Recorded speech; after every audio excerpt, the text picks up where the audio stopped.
എല്ലാവർക്കും പുതിയൊരു വീഡിയോയിലേക്ക് സ്വാഗതം. ഇന്ന് നമ്മൾ കടയിൽ നിന്നൊക്കെ വാങ്ങി കഴിക്കുന്ന ഒരു അടിപൊളി സ്നാക്കാണ് കേട്ടോ തയ്യാറാക്കുന്നത്.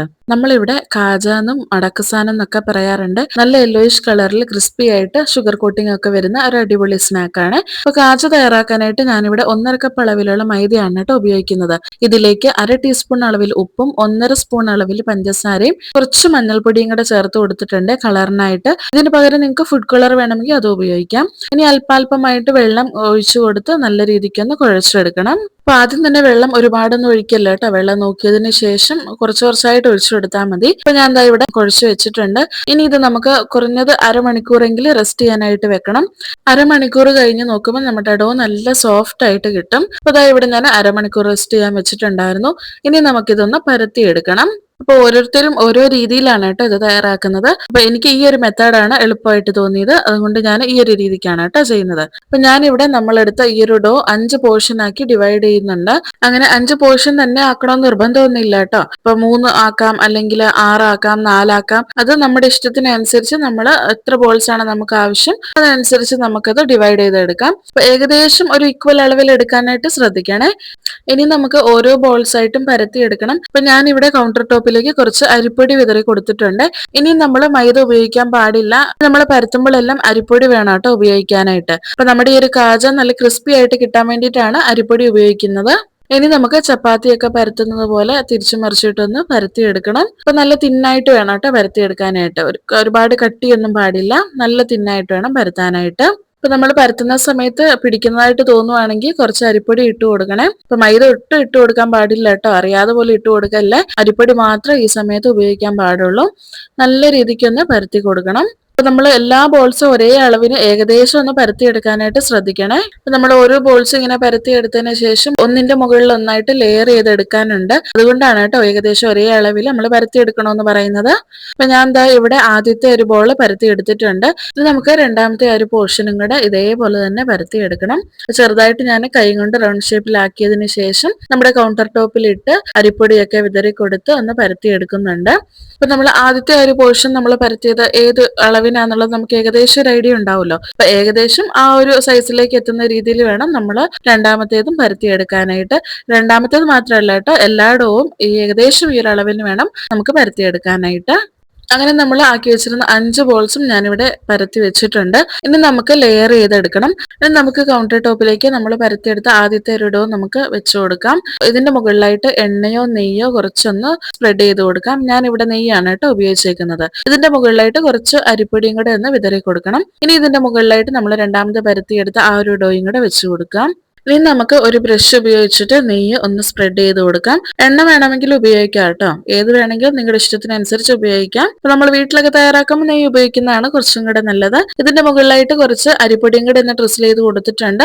വീണ്ടും നമുക്ക് മൂന്നാമത്തെ ഷീറ്റും ഇതേപോലെ തന്നെ വെച്ചു കൊടുക്കാം. ഇതേ പ്രോസസ്സ് നമ്മൾ 5ാമത്തേത് വരെ റിപ്പീറ്റ് ചെയ്യും കേട്ടോ. ഇനി എല്ലാ ഷീറ്റും ഇങ്ങനെ തന്നെ വെച്ച് കൊടുക്കണം. 5ാമത്തെ ഷീറ്റ് വെച്ചതിന് ശേഷം അതിന്റെ മുകളിലായിട്ട് നമ്മൾ നെയ്യോ അരിപ്പൊടിയോ ഒന്നും ഇട്ട് കൊടുക്കില്ല കേട്ടോ. അപ്പൊ 4ാമത്തെ ലെയർ വരെ മാത്രമേ നെയ്യും അരിപ്പൊടിയൊക്കെ ഇങ്ങനെ വിതറി കൊടുക്കാറുള്ളൂ. അപ്പൊ ഈ ഒരു സ്റ്റെപ്പും ഇവിടെ കംപ്ലീറ്റ് ആയിട്ടുണ്ട്. അപ്പൊ നമ്മൾ പരത്തി വെച്ച ഓരോ ബോൾസും നമ്മൾ ലെയർ ചെയ്ത് വെച്ചിട്ടുണ്ട്. ഇനി നമുക്ക് ഇതൊന്ന് പരത്തിയെടുക്കണം. ഏകദേശം ഒരു റെക്ടാംഗിൾ ഷേപ്പിൽ വരുന്ന രീതിയിൽ നമുക്കൊന്ന് പരത്തിയെടുക്കാവേ. അപ്പൊ നമുക്ക് ഇടയ്ക്ക് അരിപ്പൊടിയൊക്കെ ഇട്ട് കൊടുത്തിട്ട് നമുക്ക് നല്ല രീതിക്കൊന്ന് പരത്തിയെടുക്കണം. അപ്പൊ ഒരുപാട് അങ്ങനെ തിന്നായിട്ടൊന്നും പരത്തിയെടുക്കണ്ട കേട്ടോ. ജസ്റ്റ് ആ ഒരു ഷേപ്പിൽ കിട്ടുന്ന രീതിയിൽ നമുക്കൊന്ന് പരത്തിയെടുക്കാം. നമുക്കിതൊന്ന് മടക്കി എടുക്കാനായിട്ടുണ്ട്. അതിനു വേണ്ടിയിട്ടാണ് കേട്ടോ ഇങ്ങനെ പരത്തിയെടുക്കുന്നത്. അങ്ങനെ ഞാൻ ഇവിടെ ലെയർ ചെയ്ത് വെച്ച് നമ്മുടെ ഈ ഒരു ഷീറ്റ് നല്ല രീതിക്കൊന്ന് പരത്തി എടുക്കുന്നുണ്ട്. ഇനി നമുക്ക് ഇതൊന്ന് ചുരുട്ടിയെടുക്കണം. ഒരറ്റത്തു നിന്ന് തുടങ്ങാം കേട്ടോ. ഒരറ്റത്തു നിന്ന് മറ്റൊരറ്റത്തേക്ക് നമുക്കൊന്ന് മടക്കി മടക്കി വരാം. ഈ സമയത്ത് വേണമെന്നുണ്ടെങ്കിൽ ഇതിന്റെ മുകളിലായിട്ട് കുറച്ച് നെയ്യ് പുരട്ടി കൊടുക്കാം. അതിന്റെ മുകളിലായിട്ട് കുറച്ച് അരിപ്പൊടിയും ഡ്രിസിൽ ചെയ്ത് കൊടുക്കാം. അപ്പൊ ഞാനിവിടെ അങ്ങനെ ചെയ്യുന്നില്ല കേട്ടോ. ജസ്റ്റ് മടക്കി കൊടുക്കുന്നതേ ഉള്ളൂ. അപ്പൊ ഈ ഒരു രീതിക്ക് വേണം, ഈ ഒരു വലിപ്പത്തിൽ വേണം കേട്ടോ നമ്മൾ മടക്കി എടുക്കാനായിട്ട്. അപ്പൊ നമ്മൾ മടക്കുന്നതിനനുസരിച്ച് നമുക്ക് ലെയേഴ്സ് കിട്ടും.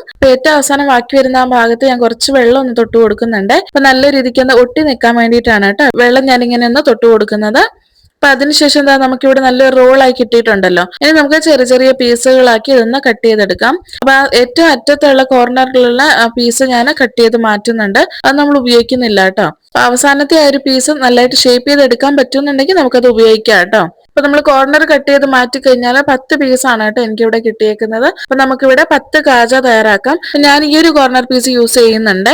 ഇനി നമുക്ക് ഓരോന്നായിട്ട് ചെറിയ രീതിക്ക് ഒന്ന് പരത്തിയെടുക്കണം. അപ്പൊ നോക്കിയാൽ എത്ര ലേയേഴ്സ് ആണ് നമുക്കിവിടെ കിട്ടിയേക്കുന്നതെന്ന്. നമുക്ക് കൗണ്ടർ ടോപ്പിലേക്ക് കുറച്ച് അരിപ്പൊടി ഒന്ന് വിതറി കൊടുത്ത് അതിലേക്ക് നമ്മൾ ഈ ഒരു കാജയുടെ പീസസ് ഒന്ന് വെച്ച് കൊടുത്ത് അതിങ്ങോട്ട് ചെറുതായിട്ടൊന്ന് പ്രസ് ചെയ്തതിന് ശേഷം ഇതേപോലെ ഒന്ന് പരത്തി കൊടുക്കണേ. അപ്പൊ നീളത്തിലൊന്ന് പരത്തിയതിന് ശേഷം ചെറുതായിട്ടൊന്ന് സൈഡിലേക്കും പരത്തി കൊടുക്കുക. അപ്പൊ നല്ലൊരു ഷേപ്പിൽ കിട്ടും. അപ്പൊ ഇവിടെ ലേയേഴ്സ് ഒന്നും പോയില്ല കേട്ടോ ഇങ്ങനെ പരത്തി എടുക്കുന്നതുകൊണ്ട്. എണ്ണയിൽ നമ്മൾ ഇതൊന്ന് വറുത്തെടുക്കുമ്പോൾ നല്ല രീതിക്ക് ലേയേഴ്സ് പൊങ്ങി വന്നോളും. ഞാൻ ഇങ്ങനെ എല്ലാ കാജയും പരത്തി എടുക്കുന്നുണ്ട്. ഇതേപോലുള്ള ഒരുപാട് സ്നാക്സിന്റെ റെസിപ്പീസ് ഞാൻ ഓൾറെഡി അപ്ലോഡ് ചെയ്തിട്ടുണ്ട്. വെട്ടി കേക്ക്, മുളക് ബജി, അതുപോലെ ബേക്കറി സ്റ്റൈലിൽ തയ്യാറാക്കാൻ പറ്റുന്ന പപ്സ്, അതുപോലെ ഒരുപാട് റെസിപ്പീസ് അപ്ലോഡ് ചെയ്തിട്ടുണ്ട്. താല്പര്യമുള്ളവരെല്ലാം അതൊന്ന് കണ്ടു നോക്കണേ. അപ്പൊ നമ്മുടെ കാജയെല്ലാം ഞാനിവിടെ പരത്തി എടുത്തിട്ടുണ്ട്. ഇനി നമുക്കിത് എണ്ണയിലിട്ടൊന്ന് പൊരിച്ചെടുക്കണം.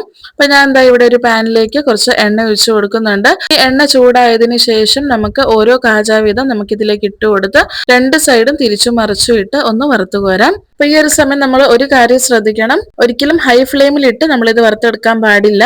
മീഡിയം ടു ലോ ഫ്ലെയിമിൽ ഇട്ട് വേണം കേട്ടോ ഇത് നമുക്ക് വറുത്തെടുക്കാനായിട്ട്. അപ്പൊ ഇതാ ഇവിടെ നമ്മുടെ കാജ ഫ്രൈ ആയി കിട്ടിയിട്ടുണ്ട്. ഇതേപോലെ ബാക്കിയുള്ള കാജ ഞാൻ ഫ്രൈ ചെയ്തെടുക്കുന്നുണ്ട്. ഇനി നമുക്ക് ഇതിലേക്കുള്ള ഷുഗർ കോട്ടിംഗ് കൊടുക്കണം. അപ്പൊ നല്ല ചൂടോടെ ഈ കാജ പൊടിച്ച പഞ്ചസാരയിൽ ഒന്ന് കോട്ട് ചെയ്തെടുക്കാം. ഇല്ലെങ്കിൽ നമുക്ക് പഞ്ചസാര പാനി തയ്യാറാക്കി അതിലും കോട്ട് ചെയ്തെടുക്കാം. അപ്പൊ ഞാനിവിടെ പഞ്ചസാര പാനിയാണ് കേട്ടോ തയ്യാറാക്കുന്നത്. അപ്പൊ ഏകദേശം 1 കപ്പ് അളവിൽ പഞ്ചസാര എടുത്തിട്ടുണ്ട്. പെർഫെക്റ്റ് 1 കപ്പല്ല, മുക്കാലിനും കുറച്ചും കൂടെ മുകളിലായിട്ടാണ് കേട്ടോ ഉള്ളത്. ഇതിനെയും 1/2 കപ്പ് വെള്ളത്തിൽ നമുക്കൊന്ന് പാനിയാക്കി എടുക്കണം. അപ്പൊ നമുക്ക് ഒരു നൂൽ പരുവമാണ് ഇതിന്റെ ഒരു കൺസിസ്റ്റൻസി എന്ന് പറയുന്നത്. അപ്പൊ ആ ഒരു സ്റ്റേജിൽ എത്തുമ്പോൾ നമുക്ക് ഇതിലേക്ക് ഓരോ കാജ വീതം ഇട്ടതിന് ശേഷം ഒന്ന് തിരിച്ചും മറിച്ചും ഇട്ട് കോട്ട് ചെയ്തെടുക്കാം.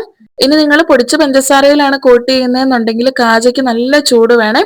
എണ്ണയിൽ നിന്ന് ഫ്രൈ ചെയ്തെടുത്ത അതേ പരുവത്തിൽ തന്നെ നമ്മൾ പൊടിച്ച പഞ്ചസാരയിലേക്ക് ഒന്ന് കോട്ട് ചെയ്തെടുക്കണം. ഇപ്പൊ പഞ്ചസാര പാനിയിലാണ് കോട്ട് ചെയ്യുന്നതെന്നുണ്ടെങ്കിൽ കുഴപ്പമില്ല കേട്ടോ, കാജയുടെ ചൂട് അറിയാലും കുഴപ്പമൊന്നുമില്ല. പക്ഷെ നമ്മുടെ ഷുഗർ സിറപ്പിന് അത്യാവശ്യം ചൂട് വേണം. അങ്ങനെ നമ്മുടെ കാജയെല്ലാം ഷുഗറിൽ കോട്ട് ചെയ്തെടുത്തിട്ടുണ്ട്. ഇനി ഇത് അല്പസമയം വെക്കണം കേട്ടോ. അപ്പൊ നമ്മുടെ ക്രിസ്പി ആയിട്ടുള്ള നല്ല അടിപൊളി ടേസ്റ്റ് ഉള്ള കാജ ഇവിടെ റെഡി ആയിട്ടുണ്ട്. ഞങ്ങൾ ഇവിടെ മടക്കസാനം എന്നൊക്കെ ഇതിന് പറയാറുണ്ട്. അപ്പൊ എല്ലാവരും ഇതേപോലെ ട്രൈ ചെയ്ത് നോക്കണം. ട്രൈ ചെയ്ത് ഇഷ്ടപ്പെട്ടാൽ ലൈക്ക് ചെയ്യാനും ചാനൽ ഒന്ന് സബ്സ്ക്രൈബ് ചെയ്യാനും മറക്കല്ലേ.